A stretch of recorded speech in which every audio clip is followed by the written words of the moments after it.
I would tell you that from the very beginning, I always wanted to be a family physician. I don't know if it was Marcus Welby kind of thing, but I wanted to be that country doc, have the black bag, horse and buggy.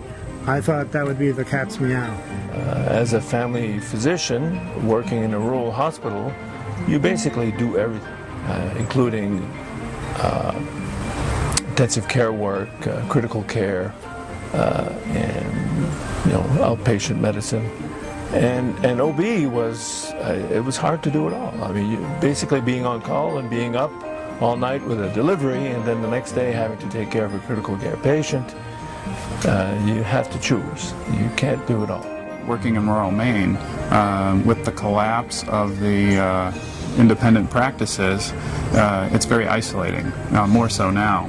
And by being involved in the MMA, I get a lot out of it, quite frankly, by all the interaction with people from other parts of the state and people in other specialties that I wouldn't normally get.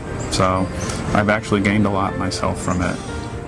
One of the wonderful things about small towns is that you get an opportunity to play a lot of sports as opposed to a huge town where you might not be able to make the team. So baseball, basketball, football, almost every day of my life I played one of those three sports.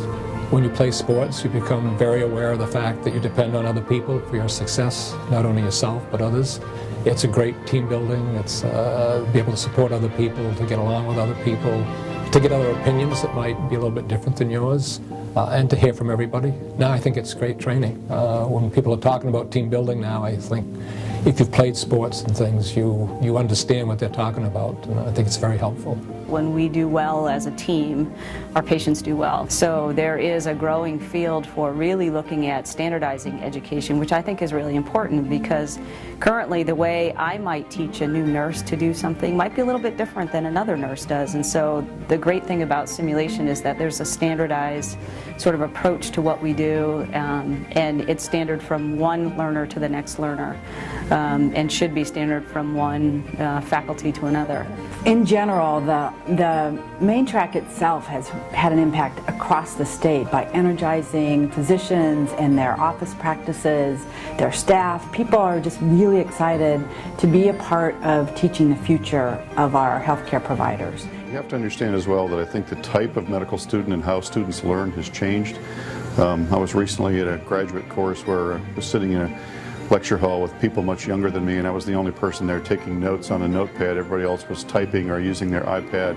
And I think you realize that with the shift to millennials and beyond, these are students that arrive here with a completely different background in the use of electronic tools and the expectations about how they can learn as efficiently and as effectively as possible. And so it's a combination of looking at what the technology can do to help us enhance the learning and their own expectations. I mean, practicing medicine is going to be a team effort. It's more and more so.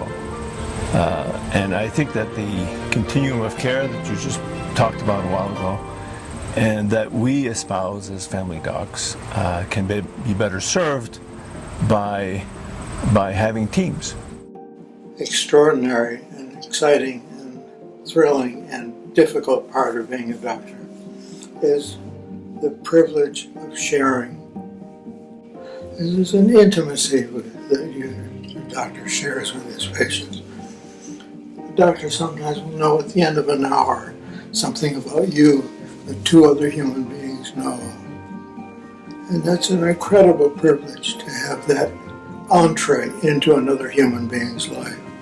But it also carries with it an awesome responsibility. And the trust is so unique, so precious, it cannot be violated.